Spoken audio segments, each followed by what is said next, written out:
36 minute में एक व्यक्ति मरकर जीवित हो जाता है और बताता है वो परलोक की सच्चाई, और सभी उसे सुनकर हैरान हो जाते हैं। मरना एक ऐसा है जिसको जो भी इस दुनिया में आया है सभी को ऊपर जाना है और सभी को अपने लेखे जोखे का हिसाब देना पड़ता है। अब यहाँ पर बहुत से लोगों का तर्क रहेगा कि ऐसी कहीं कोई कुछ नहीं होता, उसे अटैक आया था, वो कुछ देर के लिए कोमा में चला गया होगा। ये बहुत सारे ओपिनियन अपने अपने हिसाब से देने के लिए बहुत से लोग कमेंट में आ जाते हैं। बहुत सारे ऐसे कमेंट हैं जिनका मैं जवाब देती तक नहीं हूँ, बहुत सारे ऐसे कमेंट हैं जिनका मैं बहुत अच्छे से जवाब देती हूँ। आप सभी से प्यारी सी रिक्वेस्ट है, जो भी आपको लगे लिखिएगा ज़रूर, लेकिन सभ्य भाषा में, क्योंकि हम आप सब एक जैसे होते हैं, हर इंसान एक जैसा होता है। और जो भी मैं आपको बताती हूँ, ये कहानियाँ लिखी हुई हैं, वही मैं पढ़कर बताती हूँ और उनके बारे में गहराई से जानकर ज़्यादा से ज़्यादा बताने की कोशिश करती हूँ। आज की जो कहानी है वो वाकई में आपको एक ना एक अच्छा काम करने पर तो ज़रूर मजबूर करेगी, और आप अपने जीवन के बारे में ज़रूर संदर्भ से सोचेंगे, पूरा सोचेंगे कि मैंने क्या-क्या गलत किया और अब तक मैंने क्या-क्या अच्छाई की, और आप नाप-तोल ज़रूर करेंगे कि क्या बुराई ज़्यादा है या फिर अच्छाई ज़्यादा है, कौन-सा पलड़ा भारी है, कैसे उस बुराई को नष्ट किया जाए। आज की कहानी शुरू करते हैं यही प्यारी सी रिक्वेस्ट के साथ कि जिसने भी चैनल को सब्सक्राइब नहीं किया है वो चैनल को सब्सक्राइब जरूर कर ले। नमस्कार, मैं महक चौधरी। आज की जो कहानी है वो तुर्की उत्तराखंड की कहानी है, सन 1991 की, यानी कि सन 1991 की। यहाँ पर एक व्यक्ति होता है जिसका नाम होता है बलराम। बलराम जो एक बहुत ही अच्छे परिवार से होता है, बहुत अच्छे से बचपन से पढ़ाई लिखाई करता है और उसका सारा रुख पढ़ाई की तरफ होता है। वो भगवान को नहीं मानता है, वो एक नास्तिक किस्म का इंसान है और वो बिल्कुल भी पूजा पाठ इन सब चीज़ों से दूर रहा करता है। बहुत अच्छे से अपने जीवन में सक्सेस को पाने की कोशिश करता है और हर बार टॉप आना, बहुत अच्छे से पढ़ाई करना, हर एक टॉपिक को अच्छे से समझना, ये उसकी बहुत अच्छी हॉबी होती है और यही हॉबी आगे चलकर भी उसे बहुत काम आती है। मैं बात कर रही हूँ उस वक्त की जब वो मरकर जीवित होता है। अब वो अच्छे से पढ़ाई करने के बाद और उसका जो प्रोफेशन बनता है वो एक जाना माना वकील बनता है।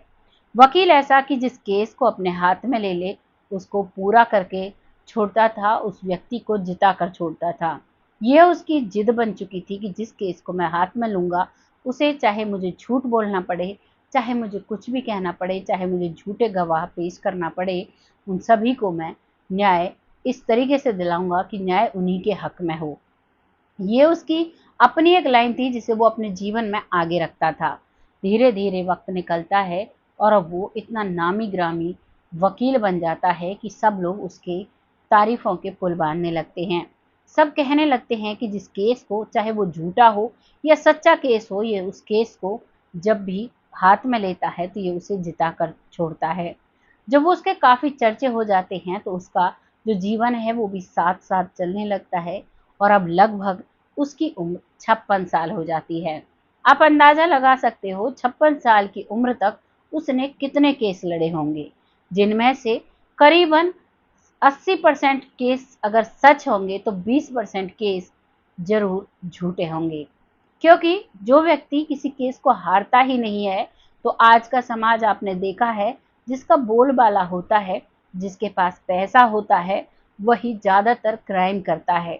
और ऐसा ही इस केस में होता है, जिनके पास पैसा होता, चाहे वो जो क्राइम उन्होंने किया है, जिसका उनके ऊपर जो जुर्माना आया है, वो सब झूठा ही क्यों ना हो, चाहे वो लोग किसी को मार कर ही क्यों ना आ रहे हों, और वो उनको न्याय दिलाया दिया करता और उनको बचा लिया करता। ये उसका पेशा बन जाता है और अब वो सभी के लिए इस तरीके से ही अपने केसेस को लड़ना शुरू करता है। शुरू करते करते यही कहानी हो जाती है कि वो अब हर केस को जीतने लगता है। अब वो 56 ईयर का जब होता है तो एक ऐसे ही केस की वो सुनवाई कर रहा था, एक उसमें दलीलें दे रहा था, और जब वकीलों की बहस छिड़ती है तो उस समय उसकी बारी थी। वो बहुत अच्छे से तर्कबाजी कर रहा था, बहस कर रहा था, अपने आर्ग्यू कर रहा था और कोर्ट में बहुत ज़ोर से उनका जो 2 वकीलों के बीच का सिस्टम होता है, जो दलीलें एक दूसरे की बताई जाती हैं, वो सभी आमने-सामने थी। अचानक उसके हृदय में दर्द होता है, यानी कि सीने के बीच में दर्द होता है और वो सीना पकड़कर पीछे की तरफ गिरता हुआ चला आता है। जैसे ही वो गिरता है, तुरंत वहाँ से, क्योंकि कोर्ट के पास एम्बुलेंस भी खड़ी रहती है और वहाँ पर ऐसी बहुत सारी चीज़ें होती हैं जिनसे लोगों की मदद की जाए। पुलिस की भी जिप्सी खड़ी रहती है और जेल की जो बड़ी-सी गाड़ियाँ जिनमें क्रिमिनल लोग आते हैं, जिनका सुनवाई होती है, वो खड़ी रहती हैं। बहुत सारी ऐसी चीज़ें होती हैं, तो वहाँ पर एम्बुलेंस भी होती है, तुरंत उसे हॉस्पिटल ले जाया जाता है। करीबन 15 मिनट में ही उसे हॉस्पिटल एडमिट करा दिया जाता है और वहाँ जाकर जब उसे मशीनें लगाई जाती हैं, तो उसमें कोई सांस नहीं थी, कोई उसकी दिल की धड़कन काम नहीं कर रही थी, उसकी नाड़ी, नब्ज सब खत्म हो चुकी थी। डॉक्टर्स जब मशीन लगाते हैं और उसे बार-बार उसके सीने को पुशअप करते हैं, लेकिन उसे कुछ भी होश नहीं आता है। लगभग 32 मिनट इस प्रक्रिया को हो जाते हैं, लेकिन वो नहीं उसमें कोई सांस आती है और ना ही कुछ होता है। वो सभी घबरा जाते हैं कि अब तो ये नहीं बचे हैं। डॉक्टर साहब कह देते हैं कि अब ये इस दुनिया में नहीं है, आप इन्हें ले जा सकते हो। उन्हें ले जाने की बात होती है और वो उसे बिस्तर से उठाने लगते हैं। तुरंत वो मशीन में बीप की आवाज़ आती है। जैसे ही मशीन में आवाज़ आती है, जो बीपी की मशीन लगाई हुई थी, जो हमारे माइंड का बीपी और हमारा जो नॉर्मल ऊपर का, नीचे का सभी चीज़ों को जाँचती है, जो हमारी हार्ट बीट को जाँचती है, उसमें बीप की जब आवाज़ आती है, तो जो नर्स, जो डॉक्टर वहाँ पर होते हैं, सभी की नज़र उस मशीन पर पड़ती है। और ये प्रोसेस देखते ही अब डॉक्टर अटेंशन मोड में आ जाते हैं और उसे इंजेक्शन देते हैं और उसे और पुश करते हैं और उसे अच्छे से सांस आने लगती है। सांस आने के बाद उसकी आंखों से आंसू छलक रहे थे। आंखों से आंसू आते हैं, डॉक्टर भी हैरान है कि इसे इसकी आंखों से आंसू क्यों आए हैं, ऐसा क्या हुआ है। वो बिल्कुल स्वस्थ हो चुका था, उसका बीपी एकदम नॉर्मल हो चुका था और वो आंखें खोलकर सभी को देख रहा था। उसके जानने वाले सभी रो रहे थे और सब बहुत विलाप कर रहे थे। वो उन सबको देखकर बहुत हैरान होता है और अपने ऊपर शर्मिंदगी महसूस करने लगता है। जब वो अच्छी तरीके से होश में आ जाता है, तो सभी पूछते हैं, तुम्हें क्या हुआ था? तो वो साफ शब्दों में कहता है, जिसका नाम बलराम होता है, वो कहता है कि मैं ऊपर चला गया था। जैसे ही मेरे सीने में दर्द हुआ, तो मुझे ऐसा लग रहा था कोई मेरे सीने में बहुत गहरा सा कोई नुकीला कुछ दबा गाड़ रहा है और उससे मुझे खींच रहा है। मेरे शरीर के 2 हिस्से हो जाते हैं, एक जिसमें मैं महसूस कर रहा था, दूसरा मैं ज़मीन पर पड़ा हुआ देख रहा था और उसके बाद मैं वहाँ से चलने लगता हूँ और जब मैं चलना शुरू करता हूँ, तो एक गुफ़ा जैसा, टनल जैसा मुझे दिखाई देता है, मैं उसमें चलता चला जाता हूँ। धीरे-धीरे आगे बढ़ता हूँ, तो चारों तरफ मुझे रोशनी दिखाई देने लगती है और मन को एक अजीब-सी तसल्ली मिलने लगती है।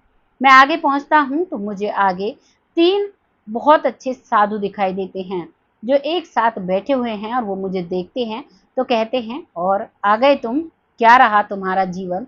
कैसे तुमने जिया? कितना ईमानदारी से जिया और कैसे जिया? आइए इस सब चीज़ को जानते हैं। कहते हैं कि ये सब कुछ तुम्हें देखना होगा, तुमने कैसे-कैसे लोगों को परेशान किया है और उसके सामने अब एक बहुत ही प्यारी-सी स्क्रीन आती है और उस पर उसका जीवन उसके सामने ऐसे चलने लगता है, मानो हमने कोई मूवी देखी हो।